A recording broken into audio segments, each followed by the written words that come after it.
Hey nerds, Farmer Jesse here. Welcome to Growers Daily, your daily dose of ecological farming insight. It is Friday, October the 10th, 2025, and today we will talk about what to do when hay is the only mulch option you got, the Dogma free garden, and it is Feedback Friday, so let's do it.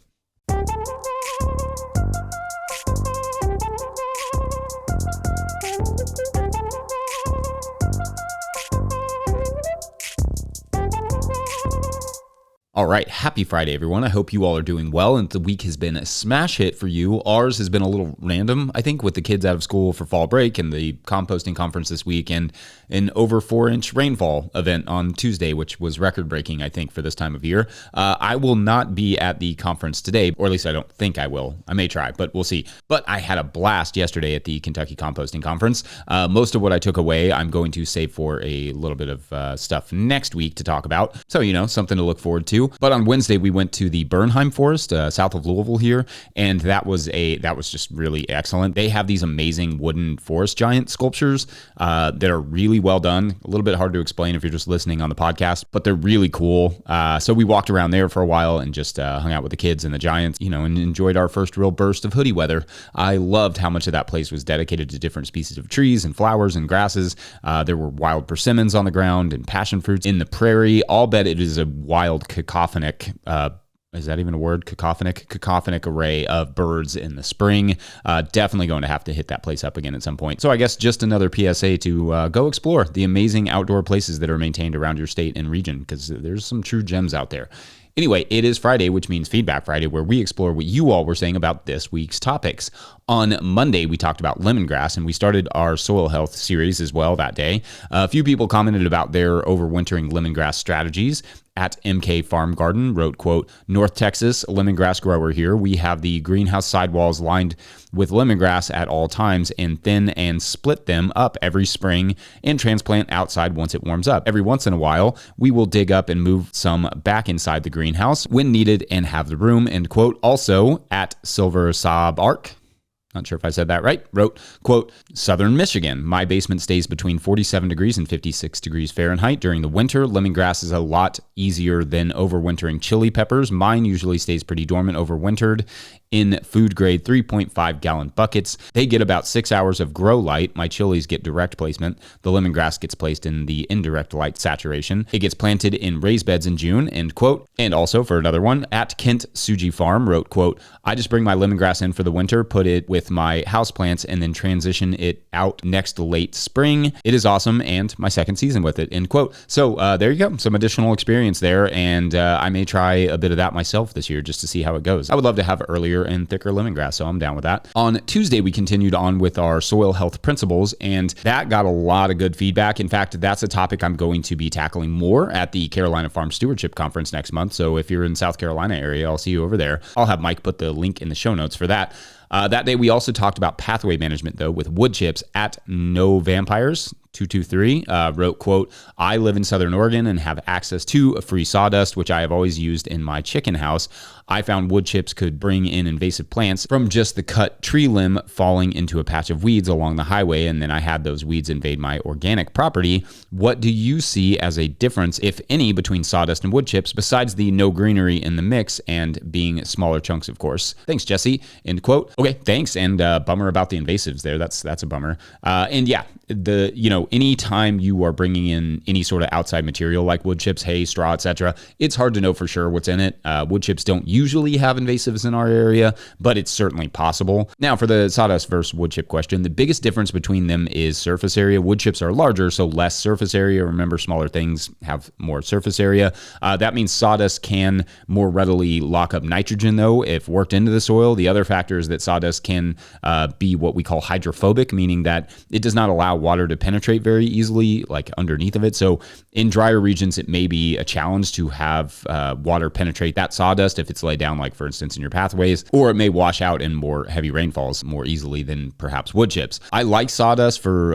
covering heavy loads of nitrogen like manure for compost to help keep the smell down. Directly in the garden is a little trickier though, and you definitely don't want either of those things in your lettuce mixes. I mean, sawdust is not necessarily better than wood chips, at least palatability wise. Also that day at Matt Mudd 3528 wrote, quote, I tried leaving grass/clover between the rows and got a mower that mulches, spread the mulch thin, and had a great year. No such thing as a hassle-free garden, but mowing and mulching was much easier than keeping bare, end quote. Thanks. And for sure, there is no easy option. They all take some amount of work and some amount of upkeep. I personally did kind of agree that I found that the living pathways are probably the least amount of work and maybe the greatest reward, but also the greatest risk. They are, without a question, to me, the riskiest just because of the weed seed element. So it's a trade-off. It's always a trade-off. Lots of trading and farming. On Wednesday, we had Ian McSweeney and Julian Lauzana on to talk about Farmland Commons and how it worked. I loved the comments from that day because the contrast of heck yeah and no thanks may have set a record on this channel. At Mr. That Guy 333 wrote, quote, you got me with that thumbnail, worker cooperative farms and farming land trusts/commons. Absolutely awesome, end quote. Then you have those like at Nick's Knapsack, that's like a tongue twister, who I thought thoughtfully wrote, quote, having been a part of this type of community before, I would say do tread with caution. There are definitely lots of pluses to a lease structure that takes some of the overhead worry of a mortgage or loan out of the farm equation, but with that comes new problems when it comes to how the community is integrated, end quote. Yeah, I think the Farmland Commons is a really cool option, especially for keeping farms farmed. But like with absolutely anything, success also really depends on who is involved and how well they communicate. I love ideas like this, though, and that sort of bend and challenge our sense of what a farm could be or how land could be managed or could be owned. Shouts to Ian and Julian for joining me, and also to you all for all your thoughtful critiques. Then on Thursday, we talked about bindweed and fig interplanting. At Forager's Garden offered an anecdote about bindweed, quote, growing crops like garlic and potatoes has helped my bindweed issues, using the opportunity to weed out the root as I am bed prepping and harvesting crops that already are disturbing the soil a good bit. It's taken a little while constantly knocking it back and shading it out with other crops, but as I am in year 3 now, I do not experience the bindweed nearly like I used to, end quote. Thanks. And obviously that may depend a little bit on where you are and how effective that will be. But depending on the weed and the situation, I often tell growers to attack those weed areas, like where the perennial weeds are the worst, with more intensive crops, because you will be cultivating and harvesting them pretty fast. And then you will flip those beds multiple times, giving you ample opportunity to like pull the rhizomes as you're going from one crop to the other, or as you're cleaning up a bed. Of course, in those situations, you have to allow for more time to actually do the weeding or the bed flip, or you lose both the crop and cede more territory to the weed, which is not the goal. But with a good cultivation habit and plan, you really can knock them back that way. Anyway, good stuff as always this week, y'all. Truly, thank you for the excellent input. I'm super thankful for the insight and the questions that you all bring to this channel. Oh, don't forget, keep sending in those 20-second farm video clips to farmermike@notillgrowers.com. I'd like to see some of your winter gardens, getting loaded up, or some springs gardens down there in the southern hemisphere. I know you all are busy, hard at it. So shoot those over to Farmer Mike. Okay, break time, and then we will talk. Hey. BRB. Today's episode is brought to you by Farmhand. Renewal season is here, and the work you put in now is what brings members back next year. Ari Memar, founder of Farmhand and a guest you've heard on this podcast, has worked with regenerative farmers to create a playbook that turns renewal season into a growth season. One farmer, Melanie at Shake Fork Community Farm, brought in $40,000 in renewals in just 2 weeks using this strategy. Now, Ari and Melanie are sharing the exact approach in a free live workshop and downloadable playbook. Watch on demand and get the playbook at farmhand.partners/no-till. That's farmhand.partners/no-till. All right, back to the show. If you, the listener, are enjoying this podcast, getting even a small amount of value from it, consider supporting our work over at patreon.com/no-till-growers. Is this work worth $2 or $5 for you every week? You can chip in. I will try to get to questions from everywhere that questions come in, but I will always get to your Patreon questions. Now, today's Patreon question comes to us from Patreon member Austin at Vital Root Farm, who writes, quote, hey, Jesse, but H-A-Y, hey. Anyway, my area in Zone 3A has abundant and cheap clean hay. My area also has little to no compost, clean straw, or other practical mulches. Because of what you've said here and there about hay being a great way to introduce a lot of weed seeds to a garden, I'm avoiding using it. Is there any way to use hay in the garden that won't restock my soil with tons of weed seeds? Or is it just a cost/benefit situation? Thanks so much, end quote. All right, so great question. Thank you. Now, those of you who have followed me for a long time know that I have a lot of love for hay, but I also definitely, as Austin noted, am cautious about it because of the weed seed issue. The thing with hay is that although the goal is generally fresh grass that has not set seed when you're cutting hay, when the hay is harvested, there is almost always something going to seed, like some grass or some forb or so whatever. So grass is cut first in, let's say, June here. At that time, there are things like winter grasses going to seed, as well as maybe some summer grasses from last year that the birds and other animals just never really fully picked clean over the winter. So those seeds make their way into the bales of hay, and then they can make their way into your gardens. Of course, like I sort of said, hay is also harvested at the grasses, like at their near peak in terms of nutrition and specifically protein, because hay's main purpose is to sustain and supplement livestock over the winter. So it's got to have some amount of nutrition. Straw can't do that because it doesn't really have any nutrition left. All the nutrition went into the grain before that was harvested. With grass hay, however, the nutrition of the hay is the goal, right? Like you want to cut it green, and therefore it can be a great additive to gardens. If it can feed livestock over the winter, it can feed the soil. That green turns to nitrogen and other nutrients for plants, along with, of course, all the other benefits of mulch, holding water, holding the soil in place, looking cool, style and substance. However, the seeds are the trade-off here. So using hay has to be done not just with caution, but with a several-year-long plan for that garden spot. For us, what that looked like is, and I've talked about this in bits and pieces, throughout this show and also on this channel, just in general, is that we split up our gardens between fast-growing crops that we managed with the compost mulch, so carrots, lettuces, radishes, that sort of stuff that was either transplanted or just like a lot of direct seeding that had to be done really quickly. Then we had a handful of plots that were always managed with either hay or hay plus cover crops. Always being the operative word there. I could not put hay down one year and then expect to be able to directly seed that bed the next year. The weed seeds would just be, too much. So the crops we grew in those areas were things like potatoes, sweet potatoes, onions, garlic, field tomatoes, popcorn, and so on. Basically, the long season bigger crops were the only crops that got that hay treatment. Now, for crops like corn and sweet potatoes that did not really grow in mulch, I like to run the chickens, through those plots before planting them, because they would, help with the weed seed factor a bit by eating them. And then also, they would add a little bit of nitrogen, and then I would also just like generally tarp over top of that area for a little while too, to kill any weed seeds that were missed, or of course planted by the chickens, which they also like to do. Sometimes you just have to get creative to use the materials you have around you, and hay is, a pretty good example of that. I've even just simply composted bulk hay that I had access to because in all honesty, it was the best carbonaceous material I could get my hands on for the price at the time for compost. So I mixed it with some horse and chicken manure and a lot of water and made some really nice mulching compost that way.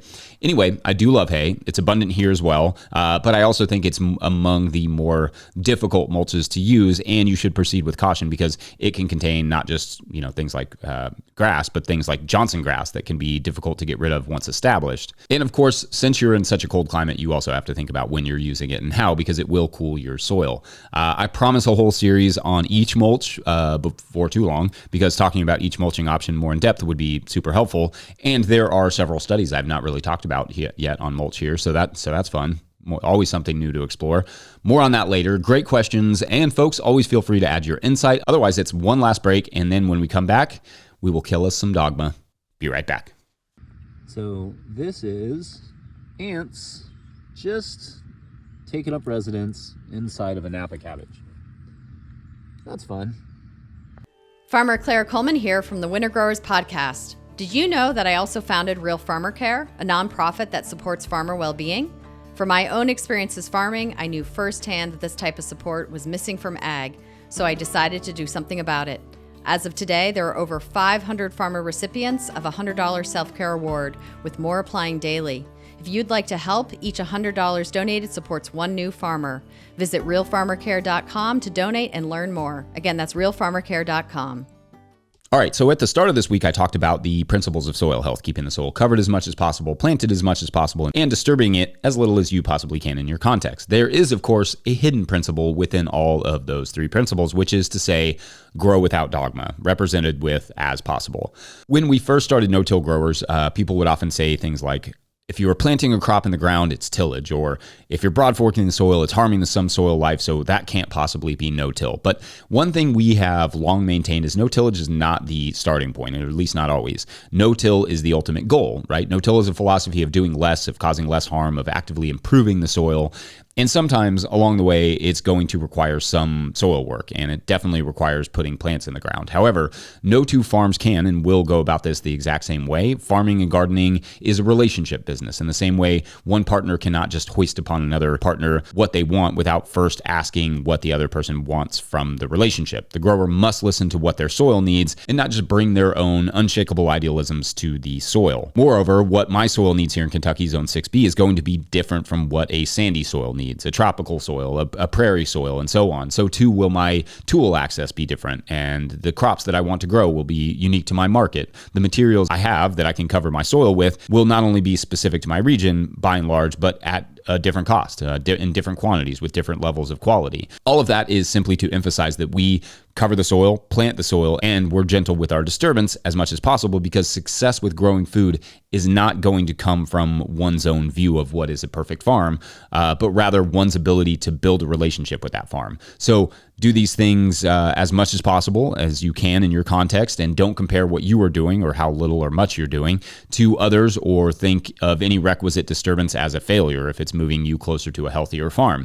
It's not about being a tillage farm or a no-tillage farm. It's about being a steward.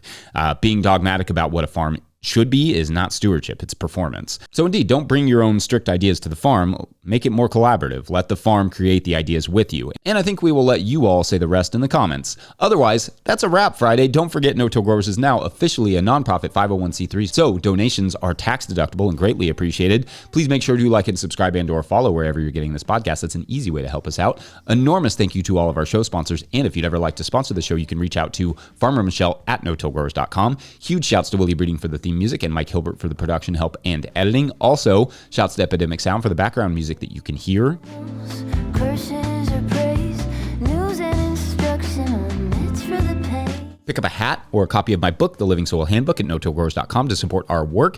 Big thank you to everyone over at patreon.com/notillgrowers, where at a certain level, or if you just bump up from one level to another, or you sign up in the month of October, you get a shout out on the show. So big shout outs today to the Cosmic Pupper. Oh, that's fun. Norsk Guard Farm, welcome back. Chris Couch and Derek and Patrick Weaver. All right, so keeping the story going, and I feel like I have a monumental task of wrapping this one up since we didn't have any signups yesterday. So let's see how we do here. First, as you will remember, our heroine, Marianne, was joined by another water hater on the boat the next day after she arrived there mysteriously. Then, a couple days later, there was another person, same story. Then another person, afraid of water, same story. They would paddle around, which they were becoming quite good at, notably. Eventually, they would, do it for so long that they all wore out and they would fall asleep, and someone would, suddenly appear on the boat the next day. Try as they might to circumvent this sort of system, they could not. Eventually, they'd put somebody on third watch, but eventually that person would fall asleep, and then they would all wake up and there'd be a new person there. And then one day, they, decided to just head east until they hit land. Let's just go in one direction until we run into land. And everyone grabbed their oar and started rowing. They would stop and rest and fish for food, although there were also plenty of rations on the boat, notably, they weren't starving. And then they would start rowing again. Then, one day, seagulls appeared overhead, followed eventually by land on the horizon. As they neared that land, they noticed a crowd was waiting on the shore, cheering. The ladies on the boat were absolutely stunned and horrified. They just had absolutely no idea what was going on. Some of them had been out for a month and they were terrified and hadn't seen their family. And frankly, the thought of, cameras in a crowd both mystified them and horrified them. When they got to the shore, however, they learned that they had been put there by themselves on a sort of conquer your fears reality show where your memory would be erased of, putting yourself there, and you'd have to figure it out and conquer your fears, get over your fear of water in this case. So did they? Did they get over their fear of water, with this weird little experiment? They did, except now they had a new fear. The monster who they were before, who would put them through something like this. That sounds like as good of a start to the weekend as any. Thanks, you all. I hope you all have a great weekend. Thanks for watching and or listening. We'll see you on Monday. Bye.